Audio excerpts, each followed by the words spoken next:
नमस्कार रसिक हो, आपल्या सगळ्यांचे मनपूर्वक स्वागत. अभिव्यक्ती मनातील साहित्याची या अंतर्गत हा कार्यक्रम आम्ही सादर करीत असतो. स्त्रियांच्या आत्मकथनातील निवडक भागांचे अभिवाचन करण्याचा हा उपक्रम आहे. गतकाळातील स्त्रियांनी त्यांच्या जीवनात जे अनुभवले, जो संघर्ष दिला, स्वतःचे अस्तित्व सिद्ध केले, त्याची प्रचिती त्यांच्या आत्मकथनातून आपल्याला निश्चितपणे येते. पुढील पिढीसमोर हे उभे राहिले पाहिजे, हा खरं तर या अभिवाचनाचा हेतू आहे.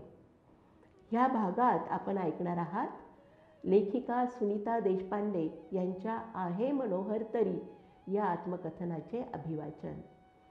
सुनीताताई या पु ल देशपांडे यांच्या पत्नी, अतिशय लोकप्रिय आणि महाराष्ट्राचे लाडके व्यक्तिमत्व असणाऱ्या लेखकाची पत्नी.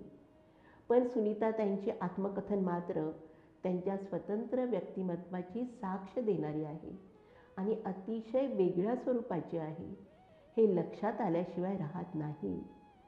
सुनीताताईंच्या वडिलांचे मूळ गाव धामापूर. धामापूरला त्यांची आजी शेतीवाडीचा कारभार पाहत होती. बालपणी सुनीताताई आजीकडेच रमल्या होत्या. पण शालेय शिक्षणासाठी त्यांना आपल्या आईवडिलांच्या घरी रत्नागिरीला जावे लागले. सुनीताताईंचे वडील वकील होते. आपल्या हुशार मुलीनेही मुंबईला शिक्षण घेऊन बॅरिस्टर व्हावे असे त्यांना वाटत होते. पण सुनीताताईंना मात्र डॉक्टर व्हायचे होते, म्हणून त्या सायन्स शाखेकडे गेल्या. त्या काळात 1942ची स्वातंत्र्य चळवळ जोरात सुरू होती. सुनीताताई त्याकडे अशा तीव्रतेने ओढल्या गेल्या की शिक्षण अर्धवट सोडून त्यांनी स्वतःला त्यात झोकवून दिले. राष्ट्रसेवा दलाचे कार्यही त्या काळात त्या करू लागल्या. तिथेच त्यांची पुलंशी भेट झाली. साहित्य, नाट्य, संगीत, वक्तृत्व या समान आवडींमुळे त्यांचे पुलंशी सख्य जुळले. त्यातून त्यांचा विवाह झाला आणि त्यांच्या सहजीवनाचा प्रवास सुरू झाला. पुलंसारखा प्रतिभावान पती लाभला तरी त्याला योग्य दिशा देण्याचं कार्य मात्र सुनीताताईंनीच केलेलं आहे. त्यामुळेच एक सर्जनशील लेखक ही त्यांची ओळख टिकविता आलेली आहे.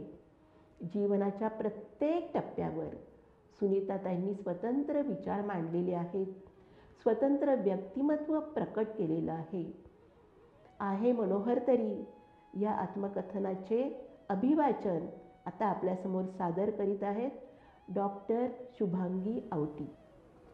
हे आत्मचरित्र नाही, आठवणींच्या प्रदेशातील ही स्वैर भटकंती, पाखरांसारखी क्षणात या फांदीवरून त्या फांदीवर, कुठूनही कुठेही दिशाहीन, पण स्वतःच्याच जीवनसूत्राशी अदृश्य संबंध ठेवत केलेली भटकंती. आमच्या संसारातल्या सततच्या धावपळीतून गेल्या 4-5 वर्षात अधूनमधून वेळ मिळेल तसे थोडे थोडे तुकड्या तुकड्यांनी केलेले हे लिखाण. एकटी असले की कोण कधी समोर येऊन ठाकेल सांगता येत नाही. आप्पांना जाऊन आता 7 वर्षे होऊन गेली. त्यांच्या मृत्यूनंतर 2 वर्षांच्या आतच आईही गेली. जन्माला आलेलं प्रत्येक जण असं जातच असतं. शिवाय त्यांची वयही झाली होती. हे सगळे जरी खरे असले तरी अशा व्यवहारी दृष्टिकोनातून मला आप्पा आईंकडे तरी पाहता येत नाही. मी स्वतः नको तितकी व्यवहारी आहे. तरीही त्यांनी मला जन्म दिला, माझे पालनपोषण केले. वयाच्या 15-16 वर्षापर्यंत मी त्यांच्याच छत्राखाली वाढले. त्यानंतर मी स्वतंत्र जीवनक्रम स्वीकारला. तरी शेवटपर्यंत आमचे संबंध कुठेही दुरावले नव्हते. उलट माझे वय वाढत गेले तशी प्रेमाची किंमत मला अधिकाधिक कळायला लागली आणि त्यांच्या केवळ अस्तित्वाचाच आधार अधिकाधिक जाणवू लागला. म्हणूनच त्यांच्या मृत्यूमुळे पोरकेपण आले. स्वतःच्या विचाराने जगणाऱ्या माझ्यासारख्या व्यक्तींनी खरं तर एकटं राहावं, एकटं जगावं आणि एकटं मरावं. हा विचार आला की मला न चुकता फक्त माझ्या आजीची आठवण येते. तिचा माझा सहवास माझ्या लहानपणी घडला तेवढाच, पण आम्हा दोघींचा एकमेकींवर इतका जीव होता की आयुष्यातल्या अत्यंत सुखाचा काळ कुठला या प्रश्नाला लहानपणी धामापूरला होते तो किंवा धामापूरच्या आजीच्या सहवासात गेला तो, इतकेच उत्तर मी देऊ शकेन. या आजीचे मला दिसलेले रूप माझ्यासाठी फार सुखद आहे. माझ्या थोरल्या भावाच्या मुंजीच्या ऐनवेळी आजीने खोलीत स्वतःला कोंडून घेतले होते.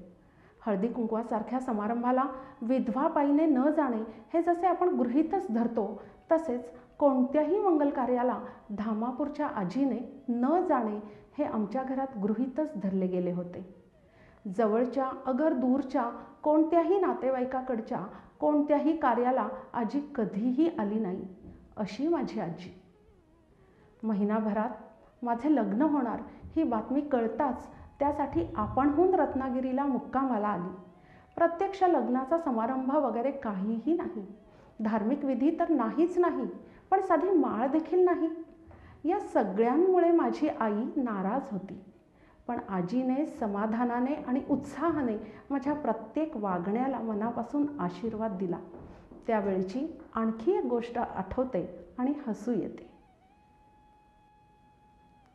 माझ्या लग्नाला कुणालाही बोलावले नव्हते, तरी लग्न झाल्याचे कळल्यावर या ना त्या निमित्ताने काही लोक त्या 3-4 दिवसात घरी येऊन गेले. जात पत्रिका असल्या गोष्टींना महत्त्व देणाऱ्या माझ्या आईला हे लग्न तितकेसे पसंत नव्हते, हे सर्वांना माहीत होते. एक दूरच्या नातलगबाई आजीला भेटायचे निमित्त करून आल्या होत्या. आईपेक्षा आजीची मते अधिक जुनाट असणार या खात्रीने तिला खुश करायला त्या म्हणाल्या, लेकीनं जावई स्वतःच निवडायचा तर निदान जातीतला तरी निवडायला हवा होता. तिला पुढे बोलू न देता आजी पटकन बोलून गेली, तिला शोभेल असा आपल्या जातीत होताच कुठे कोण. खरं तर असल्या विधानांना काहीही अर्थ नसतो, पण खंबीरपणे माझ्या पाठीशी उभे राहायचे असा जणू निर्धारच आजीने केला होता. कोणत्याच समारंभाला कधीही न जाणारी आजी आपण होऊन इथे आलीच कशी? ही आतड्यांची कोडी सोडवायची नसतात. माझ्या लग्नातली सर्वात भाग्याची गोष्ट म्हणजे त्यातली आजीची उपस्थिती. आपण कुणीतरी स्पेशल आहोत असं मला कधीकधी आतून कुठून तरी जे वाटतं, त्याला माझी धामापूरची आजी तर जबाबदार नसेल. तिने माझ्यावर केले तितके आणि तसे प्रेम इतर कुणावरही केले नसेल. त्यानंतरच्या काळात माझ्या आयुष्यात आलेली, जिने आजीप्रमाणेच माझ्या जगण्याला अर्थ दिला अशी व्यक्ती म्हणजे आमचा भैया. भैयाची आणि माझी ओळख झाली तो दिवस मला लख्ख आठवतो. 42च्या चळवळीत भूमिगत असताना एके दिवशी अण्णासाहेब सहस्त्रबुद्ध्यांनी मला एक पत्ता देऊन पुढे गोव्याच्या राजकारणात खूप प्रसिद्धीला आलेले पुरुषोत्तम काकोडकर यांच्याकडे धाडले. ते माझी वाट पाहत होते. उषा मेहता वगैरे लोक पकडले गेल्याने बंद पडलेला भूमिगत रेडिओ परत सुरू करायचा आहे आणि त्यासाठी तू या पत्त्यावर राहायला जायचे आहे असे सांगून त्यांनी मला आणखीन एक पत्ता दिला. प्रोजेक्ट हिलवरच्या त्या इमारतीच्या अगदी वरच्या म्हणजे 5व्या मजल्यावरच्या जागेत मी राहायला गेले. दाराचे कुलूप काढून आत शिरताना दारावरची मीर असगर अली ही पाटी पाहिली, पण घरात कोणी राहत असल्याची खूणच दिसत नव्हती. 4 मोठ्ठाल्या खोल्या, त्यातच एक मोठी मोरी असलेले स्वयंपाकघर. एका खोलीत मोठ्या 2-3 पेट्या होत्या, त्यातच त्या रेडिओची मशिनरी असावी हा माझा अंदाज पुढे खरा ठरला. मला कोपऱ्यात झाडू दिसला, मग मी सगळे घर झाडून काढायचे ठरवून कामाला लागले. संध्याकाळ झाली होती. बाहेरचे दार वाजले. मी दार उघडले तर भैया दारात उभा. 25शीतला, शिडशिडीत आणि सावळा माणूस. त्याने हात पुढे करून आपले नाव सांगितले आणि मग मला काय काय लागेल याची चौकशी करून खाली जाऊन सामान आणून दिले. त्याने मला भारती म्हणायचे ठरले आणि मी त्याला भैया. त्यानंतर 2-3 दिवसात माहीमची जागा सोडून त्याचे कुटुंब सामान घेऊन आले. भैयाची बायको भाभी देखील त्याच्यासारखीच मला खूप आवडली. मी ज्या कामासाठी त्या घरात आले होते ते रेडिओचे काम मला शिकवायला कुणीही आले नाही. त्या पेट्या तशाच पडून होत्या. मग टाईम बॉम्ब्स करण्याचे एक काम मला मिळाले. त्या बाबतीतली माझी पूर्वतयारी चांगली असल्याने मी मोठ्या हिरिरीने रोज खूप वेळ राबून भरपूर माल पुरवू लागले. 42च्या लढ्याशीही आता सशस्त्र क्रांतीचे वळण लागले होते. आम्हालाही हत्यारे, दारुगोळा वगैरे मिळेल ते हवेच होते. असल्या वस्तू इकडून तिकडे न्यायला पुरुषांपेक्षा स्त्रिया अधिक योग्य. पोलिसांना संशय कमी येतो तेव्हा माझे नाव पटकन अण्णांच्या डोळ्यासमोर आले आणि त्यांनी मला मुंबईला या कामासाठी म्हणून लाड मास्तरांच्या घरी राहायला सांगितले. माझ्या नव्या खोलीत माझी नवीन कामे सुरू झाली. तिथे मग ॲसिड्स, पावडरी, इतर काही रसायने, बाटल्या, पिशव्या, डबे, काही माहिती पुस्तके इत्यादी सामान आले. त्यातून बॉम्ब्स तयार करण्याचे प्रयोग सुरू झाले. कोणतेही काम अतिशय जपून, व्यवस्थित आणि न थकता करणे हा माझा स्वभाव. एकदा असाच प्रयोग चालू होता. हवा तो परिणाम काही केल्या जमेना. सकाळी उठायला थोडा उशीर झाला. घाईघाईने खालच्या मजल्यावरच्या सार्वजनिक मोरीवर अंघोळ वगैरे उरकायला गेले. तेव्हा खोलीत एका मोठ्या बशीत मी केलेले शेवटले मिश्रण सुकून गेलेल्या अवस्थेत होते. अचानक मोठा स्फोट झाल्याचा आवाज कानावर आला आणि मी घाबरून धावत माझ्या खोलीकडे आले. असल्या प्रयोगांचे धोके पत्करणे हा आमच्या कामाचा, देशभक्तीचा भागच होता. राहायला दुसरी जागा नसल्याने त्यात असल्या स्फोटक अडगळीतच राहणे आणि त्या पसाऱ्यातच रात्री झोपणे ह्या माझ्या त्यावेळच्या आयुष्याचे आज या क्षणी मला नवल वाटते, गंमतही वाटते आणि रास्त अभिमानही वाटतो. मी तेव्हा जेमतेम 17 वर्षांची होते. देशस्वातंत्र्याच्या कल्पनेने भारावून गेलेली, त्यासाठी शिक्षण सोडलेली आणि शिक्षण मध्येच सोडणाऱ्या घरच्यांचा विरोध म्हणून घरदारही सोडलेली.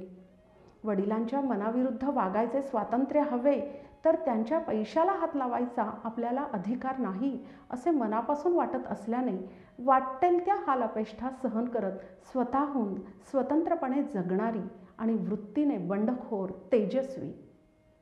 भूमिहीन राहण्याची आवश्यकता संपल्यावर मी त्या खोलीत परत राहायला आले. शिक्षणासाठी माझ्या मामांकडे राहणारे माझे 2 सख्खे भाऊही मग त्याच खोलीत राहायला आले.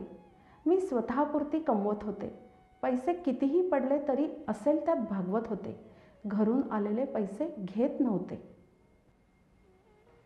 भाईंची माझी ओळख झाली. आम्ही एकमेकांच्या प्रेमात पडलो. मग 2-3 महिन्यातच भाई लग्न करूया म्हणू लागला. मी त्याच्या प्रेमात पडले आणि त्याच्याशी लग्नही केले. या 2 घटनांच्या मधला काळ म्हणजे त्याला कोर्टिंग पिरियड असं म्हणतात.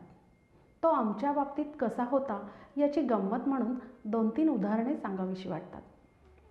माझ्या 2 भावांच्या जेवणाचे डबे अर्धा पाऊण मैल दूर असलेल्या खानावळीतून मी आणून देत असे. हे 2 डबे हातात घेऊन इतकी दूरवर चालत येताना आणि 4थ्या मजल्यावरच्या खोलीपर्यंत घेऊन जाताना या काळात अनेकदा भाई माझ्याबरोबर असे.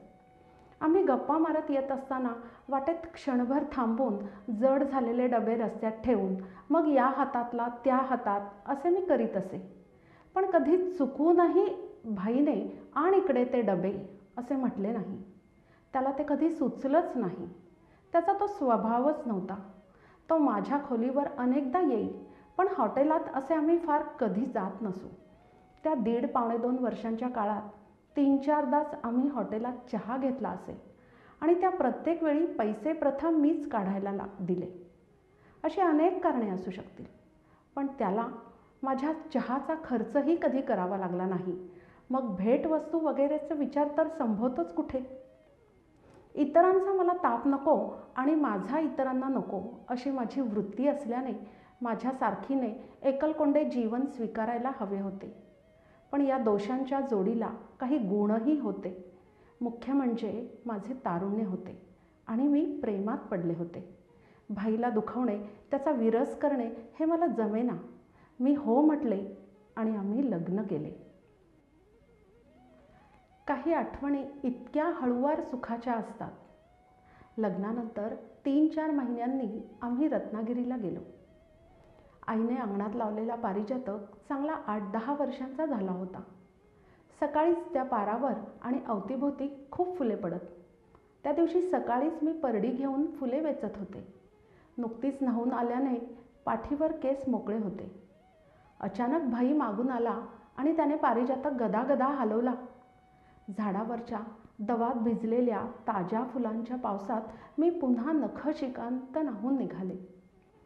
त्यावेळी काय वाटेल ते लिहायला कवी प्रतिभाच हवी. प्रत्येकाच्या आयुष्यात अशी एखादी तरी त्या पारिजातकाच्या फुलांसारखी नाजूक, ओलसर आणि सुगंधी आठवण असेलच ना. लग्नानंतर मग हळूहळू प्राधान्य मिळत जाते संसाराला. कुठलेही काम जीव ओतून करण्याच्या स्वभावाप्रमाणे मी संसारही तसाच केला. मला वैयक्तिक शिस्तीची आवड आणि शिस्त म्हटली की त्यासाठी कष्ट पडणारच. मला कष्टांचा कधीही कंटाळा आला नाही. भाईला मात्र कष्टांचे वावडे. व्यवस्थितपणाचे, वस्तू जागच्या जागी ठेवण्याचे काम त्याने माझ्यावर सोपवले आणि वेंधळेपणा, आळस या गोष्टी मी त्याच्यावर सोपवल्या आणि त्याही त्याने आवडीने स्वीकारल्या, कारण तो त्याचा स्वभावच होता. सुरुवातीच्या काळात असली ही देवघेव हा उत्साहाच्या भरात म्हणा किंवा प्रेमापोटी म्हणा आनंदाचा भाग होता. 2 वर्षे पुण्याला जिमखान्यावर आश्रम बंगल्यात राहत होतो. राम गबाले, वसंत सबनीस या मित्रांची त्यावेळी लग्नही झालेली नव्हती. आमचे घर हे त्यांच्यासारख्या सड्या फिटिंग मित्रमंडळींना त्या काळी स्वतःच्या घरासारखेच होते. मग गप्पा गोष्टी, चेष्टा मस्करी हा या मंडळींचा कार्यक्रम असे. पुढचं पाऊल, मोठी माणसं, मानाचं पान हे बोलपट याच घरात असताना झाले. तिथल्या दिवाणखान्यातच भाईने संगीत दिलेल्या त्या काळच्या सिनेमातल्या गाण्यांच्या तालमी चालत. पण आजही आठवणीत ताज्या आहेत त्याच दिवाणखान्यातल्या गाण्यांच्या 2 अविस्मरणीय मैफिली. आदल्या शनिवारी भीमसेन फार सुंदर गाऊन गेला होता आणि दुसऱ्या शनिवारी वसंता. 5-6 तास चाललेल्या वसंताच्या अप्रतिम गाण्याला शाहू मोडक, भीमसेन, मधू गोळवलकर आणि इतर मित्रमंडळींनीही दाद दिली. पण पुढे तास-दीड तास रंगलेल्या मुख्यतः संगीतविषयक गप्पातही त्यांनी भाग घेतला. सगळी मित्रमंडळी पहाटे पहाटे घरी गेली आणि वाद्ये जराशी बाजूला सरकवून आम्ही तिथेच पडलो. सकाळी दाराची घंटी वाजली तेव्हा दूधवाला असेल म्हणून उठले तर भीमसेन आला. रात्रीच्या वसंताच्या गाण्याने तो फार अस्वस्थ झाला होता. बैठक तशीच होती, वाद्येही तिथेच होती आणि भीमसेन तंबोरा लावू लागला. मी चहापाण्याचे पाहायला गेले आणि भाई सायकलवरून तबलजींना आणि जवळपासच्या मित्रांना निरोप द्यायला गेला. 7:30-8ला पुन्हा त्याच बैठकीवर भीमसेनचे गाणे सुरू झाले. ते 11-11:30पर्यंत त्याने आणखीनच त्याच्यामध्ये वेगळा रंग भरला. 2 मोठ्या कलावंत मित्रांमधल्या अभावितपणे झालेल्या त्या दुर्मिळ स्पर्धेतून मधल्यामध्ये आम्हाला मात्र अप्रतिम गाण्यांच्या मेजवान्यांमागून मेजवान्या झाल्या. 52 साली भाईने बेळगावच्या कॉलेजातली नोकरी सोडली आणि 54 साली मुंबईच्या कॉलेजात नवीन नोकरी घेतली. या मधल्या 2 वर्षांच्या काळात आम्ही पुण्याला बिऱ्हाड केलं. या घरात राहत असताना भाईचे दूध भात, देव पावला, देवबाप्पा, नवरा बायको, अंमलदार, चोखा मेळा, गुळाचा गणपती यासारखे चित्रपट झाले. त्या घराच्या दिवाणखान्यात कितीतरी गाण्यांच्या तालमी झाल्या. त्या वास्तूत साहित्यापेक्षा संगीताचे आणि शब्दांपेक्षा सुरांचेच वास्तव्य अधिक होते. भाईच्या सुदैवाने त्याला साहित्य, संगीत, अभिनय आणि वक्तृत्व हे बरेच काही मिळाले. त्यातले त्याचे स्वतःचे सर्वात अधिक प्रेम होते ते म्हणजे संगीतावर. अनेकदा डोक्यात विचार येतो, समजा मी भाईशी लग्न केलेच नसते तर त्याचे दुसऱ्या कुणाशीही नक्कीच लग्न झाले असते. आणि आता ही बाई 4 चौघींसारखी, थोडक्यात स्वतःला नवऱ्याची जोडीदारी न समजता अनुचारी मानणारी असती तर काय झाले असते. मला वाटते पु ल देशपांडे यांची चित्रपटसृष्टीतली कामगिरी अधिक झाली असती. म्हणजे त्यांनी चित्रपटांसाठी पटकथा, संवाद अधिक लिहिले असते. गाण्यांना 4 चाली अधिक दिल्या असत्या. काही भूमिकाही केल्या असत्या. हिंदी आणि मराठी चित्रपटसृष्टीत टीव्हीवर त्यांचे नाव अधिक झळकले असते. त्यांच्या अध्यक्षतेखाली कितीतरी अधिक सार्वजनिक समारंभ साजरे झाले असते. बऱ्याच खुशमस्कऱ्यांचा आणि स्वार्थी माणसांचा घोळका सदैव सभोवार असता. भाईसारख्याला भवती सदा गलबला आवडतो आणि त्या गलबल्यासाठी त्याने आयुष्याची किंमत दिली असती. त्या दिशेनेच त्याची वाटचालही होती. ती अडवण्याचा मी नक्कीच प्रयत्न केला, त्यामुळे त्याचा मार्ग बदलला हे नक्की. या सिनेमा धंद्यांचा मला इतका राग का? त्यात काही कर्तृत्व गाजवणे मला जमले नाही म्हणून, की माणसे हातोहात फसवत होती म्हणून, की पैसे बुडवत होते म्हणून? या आणि असल्या गोष्टींमुळे तर नाही. मुख्य कारण यातले कोणतेही नव्हते. नट म्हणून भाईने काही चांगल्या भूमिका केल्या हे खरे, पण अगदी पहिल्या प्रतीच्या अभिनेत्यात त्याची गणना करता येईल का? संगीत दिग्दर्शक म्हणून त्याने काही फार चांगल्या चाली दिल्या, पण त्याच्याच काळातला मराठीतला संगीत दिग्दर्शक म्हणून सुधीर फडके भाईंहून कितीतरी वरचढ नव्हता का? आणि पटकथा संवाद लेखक म्हणून मला वाटे एक निश्चित असे भाईचे स्थान आहे. पण या धंद्यात राहिला तर स्वतःच्याच सोन्यासारख्या लिखाणाचा हा डोळ्यादेखत चुथडा होऊ देईल. यात भाईचे आयुष्य फुक्कट वाया जात आहे असे मला त्याकाळी प्रकर्षाने वाटले. ते सार्थकी लागावे म्हणून धडपड हेच माझे आयुष्य बनले. प्रत्येक वळणावर भाईने खळबळ केली. सगळे काही सुखासुखी मुळीच झाले नाही. माझ्या गरजा कमी करण्याच्या काटकसरीच्या सवयींमुळे आमच्या राहणी खर्चात खूप बचत होते. पैसे कमावण्यासाठी भाईला कोणतीही तडजोड करावी लागू नये ही माझी भूमिका. त्याला लिहावे वाटेल ते त्याने लिहावे. प्रसिद्धीसाठी कुणी घेतले नाही तरी चालेल, लिहून ठेवावे. मागणीप्रमाणे पुरवठा केला असता तर साहित्याच्या आणि नाट्याच्या क्षेत्रात आणखी कितीतरी पैसा मिळाला असता.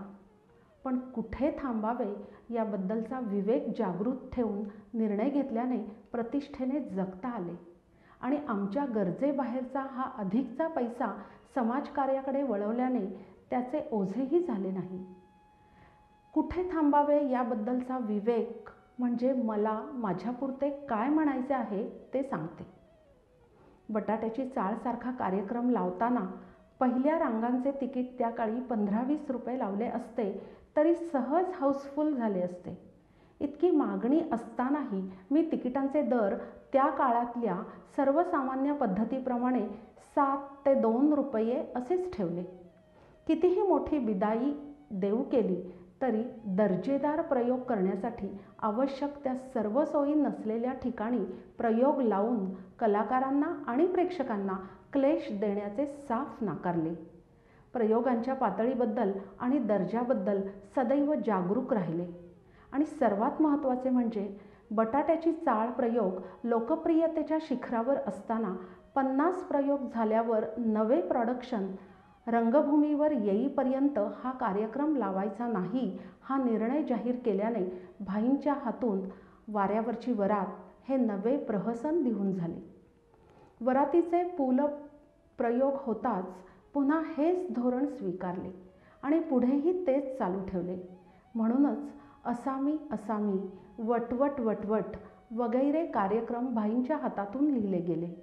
बटाट्याची चाळ किंवा आमचे इतर कार्यक्रम आणखी शेकडो प्रयोगांची मागणी असतानाही स्वतः भाईला देखील रंगभूमीवर ते करत राहण्याची हौस असतानाही भाई आता थकायला लागला आहे आणि त्याच्या स्मरणशक्तीवर आणि अभिनयावर श्वासावर त्याचा परिणाम व्हायला लागला आहे. याची शंका येताच मी प्रयोग बंद करून टाकले. कलेच्या बाबतीत तडजोड मला मान्यच नव्हती. या साऱ्यांचे संपूर्ण माप पदरात पडले ते भाईंच्याच आणि प्रतिमा उजळली तीही भाईंचीच.